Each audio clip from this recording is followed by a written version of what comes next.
Jesús dijo, no he venido al mundo para condenarlo, sino para salvarlo. Mis queridos hermanos y hermanas en Cristo, estas palabras que oímos la semana pasada realmente son el enfoque de todos los domingos en la Cuaresma. Hoy con nuestra lectura y la base del sermón de Juan capítulo 12, vemos que Jesús sigue con ese concepto, recordándonos hoy que la hora ha llegado para morir, para vivir. Juan capítulo 12. Entre los que habían subido a adorar en la fiesta había algunos griegos. Estos se acercaron a Felipe, que era de Betsaida de Galilea, y le pidieron, Señor, queremos ver a Jesús. Felipe fue a decírselo a Andrés y ambos fueron a decírselo a Jesús. Ha llegado la hora de que el Hijo del Hombre será glorificado, le contestó Jesús. Ciertamente les aseguro que si el grano de trigo no cae en tierra y muere, se queda solo. Pero si muere, produce mucho fruto. El que se apega a su vida la pierde. En cambio, el que aborrece su vida en este mundo, la conserva para la vida eterna. Quien quiere servirme debe seguirme. Y donde yo esté, ahí también estará mi siervo. A quien me sirva mi Padre lo honrará.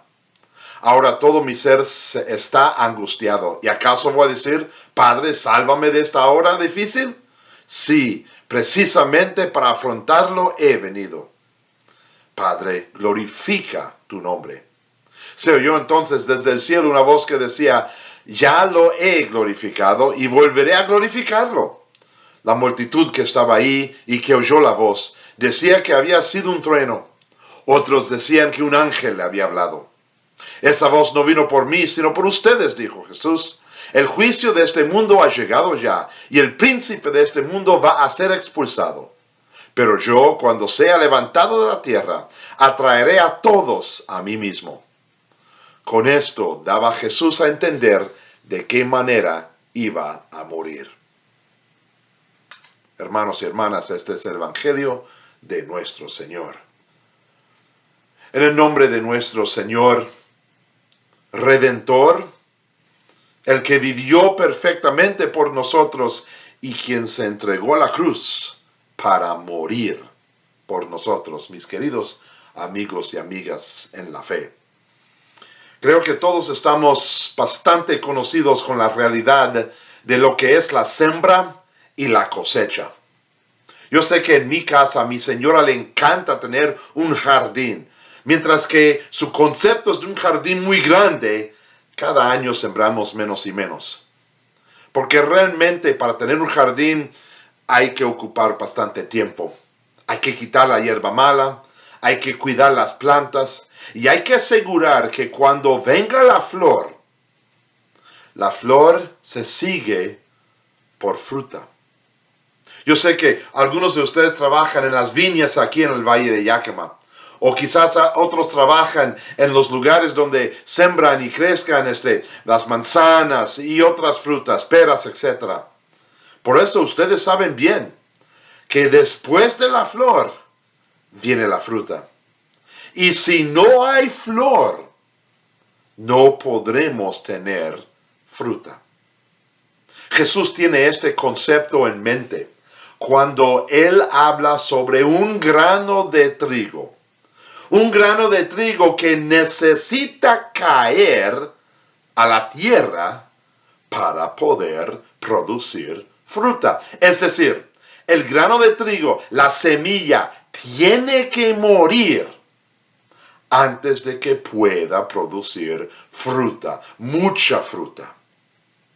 El concepto de la muerte era algo bastante común desde que Dios, con Jesús, creó al mundo en la creación de Génesis. Porque Dios ahí dijo que cada fruta iba a producir fruta según su género. Es decir, su semilla morirá y lo que se produce seguirá dando fruta. Pero el ser humano no estaba acostumbrado a la muerte.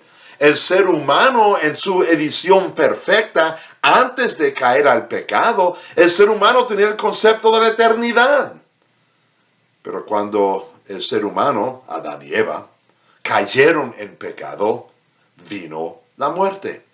Pablo dice en varios lugares en la Biblia, muy comúnmente en el libro de Romanos, que el concepto de la muerte vino por el pecado de una persona. La paga del pecado es muerte. Pues después del pecado, tú y yo merecemos morir. Y no estamos hablando simplemente del fin de vida, pero estamos hablando de una muerte espiritual, una separación de Dios completa, lo que se llama en la Biblia y se conoce realmente como los infiernos. Una separación completa. ¿Por qué?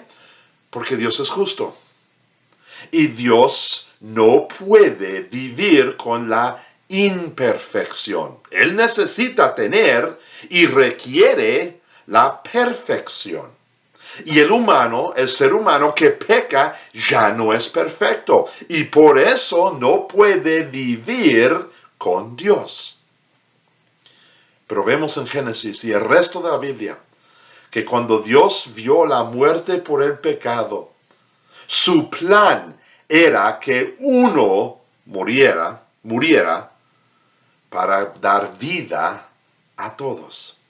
Es decir, el hombre Dios perfecto, Jesús, nació a este mundo con un solo propósito: vivir perfectamente y ser entregado a la cruz. Fue su destino, si queremos decirlo de esa manera. Y sí lo podemos decir, porque eso fue el plan de Dios. Y el plan de Dios ya lo tenía en mente en el Antiguo Testamento cuando Dios instituyó el concepto de sacrificio. Que cada persona viniera al templo y ofrecería algo para remisión de sus pecados. Pero aún esos sacrificios fueron inválidos, no duraban. Y cada año tenían que regresar y regresar y regresar para poder tener el perdón de los pecados. Pero en Jesús vemos la perfección. Vemos que Jesús vino para morir, para que tú y yo podamos vivir. Jesús lo dice claramente. Él es el trigo, el grano de trigo, que necesita caer al suelo para morir. Y eso da gloria a Dios. En el centro, la parte central de este texto, vemos a Jesús observando que realmente el ser humano no querrá tener nada con eso. Y él dice: Padre, sálvame de esta hora difícil. Jesús iba a decir esas palabras. Y cuando él está en el huerto de Edén, reconociendo lo difícil que es cargar el pecado de todo el mundo. Pero también Jesús dirá: no mi voluntad, sino la tuya. Y ya lo tiene en mente. Jesús está completamente en el plan de Dios y por eso Dios glorifica a Jesús aún ahora. Este texto ocurre probablemente unos 6-7 días antes de la muerte de Jesús. Jesús ya había resucitado a Lázaro en el capítulo 11 de Juan y pensamos que eso sucedió unos 3-4 semanas antes de la entrada de Jesús a Jerusalén. Pues cuando Jesús está hablando aquí, Él está hablando realmente en la Semana Santa. Vienen personas buscando a Jesús, buscan a los discípulos. Y fueron y vieron a Jesús. Y cuando Jesús ve a la gente y ve a todos, Él dice: ha llegado la hora de mi muerte, que es hora de glorificar a Dios. Porque una persona necesita morir para que todos puedan tener vida. Y cuando Dios habla de los cielos y dice a su Hijo: tú eres glorificado y te glorificaré de nuevo, está hablando solamente sobre la realidad que viene después de la muerte. Porque nuestro Señor Jesucristo no es un Salvador muerto. Nuestro Señor Jesucristo no es un cadáver. en un sepulcro, en un lugar de la tierra, sino que cuando Él hizo y perfeccionó el plan de Dios y se entregó y murió en la cruz, el Padre lo levanta de los muertos. Su resurrección. Nos quedan 15 días para celebrar ese domingo de resurrección. Y para ese sermón realmente, quizás me vean aquí en el video simplemente diciendo, hay solo una realidad. Jesús ha resucitado. Él vive porque Él murió. Y tú y yo vivimos porque Él murió y Él vive. Nuestro destino, por causa de nuestros pecados, es experimentar una muerte física. Y por nuestros pecados merecemos una muerte espiritual. Pero Jesús vino, vivió perfectamente, nunca pecó.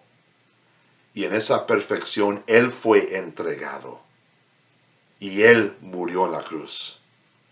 Para que por causa de su redención, tú y yo podemos vivir en la fe. Y no estamos hablando solamente del aire que respiramos hoy y los días que nos quedan aquí en este mundo, sino más importante, los cielos, la eternidad que tenemos es seguro porque Jesús vino para morir, para vivir. Él es el grano de trigo que cayó para darnos a nosotros la vida. Ha llegado la hora, dice Jesús. Yo voy a morir para que ustedes vivan. Amén. Y la paz de Dios que sobrepasa todo entendimiento humano, esa paz nos guardará y mantendrá firmes en la fe verdadera hasta la vida eterna, la cual tenemos porque Jesús murió para que nosotros podamos vivir. Amén.